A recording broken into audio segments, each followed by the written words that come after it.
This is my favorite one. Like, I love when people are like, yo, is this worth my time? I'm like, well, and it's in a business context. I'm like, well, how much money is your business making? They're like, yo, I don't have one yet.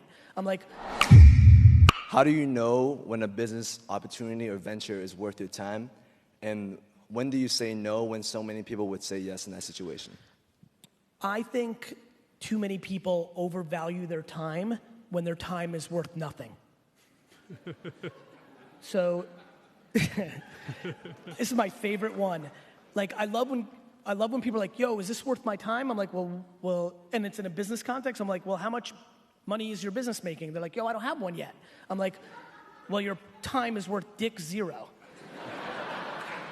So, I think people are audacious with their time. They're fancy before they're fancy. So, everything's worth your time when you're at zero. You may bail. I'm a big believer of I'm in yes culture. My whole game is yes, comma. I'm not a great person to ask the no thing. I think there's people that are more disciplined at no. I just like the value of yes. And then if I'm a week, an hour, a year in, and I've realized it's not right, I leave. I bail. Because I'm not worried about the loss, because I'm not hearing anybody's opinions. I think you get context. You know, the reason I like starting up and stopping businesses is because I like the context. Like right now, I'm super hot on this thesis that sports trading cards are about to explode again. So I'm spending an ungodly amount of, I spent 4.5 hours looking at qualitative data and quant data on eBay around Giannis rookie cards from Prism graded PSA 10. 4.5 hours.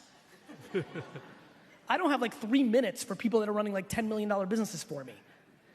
So I like saying yes because I know I'm learning things, and then if I decide it's not worth it, I'll bounce. So a couple things I would tell you is, one, we need less audacity, right? And we need more tasting. And so, and I know when it's time to say no after I've said yes and realized after tasting it, it's no. You know how many people hate oysters but have never had one? That's how I think about that question.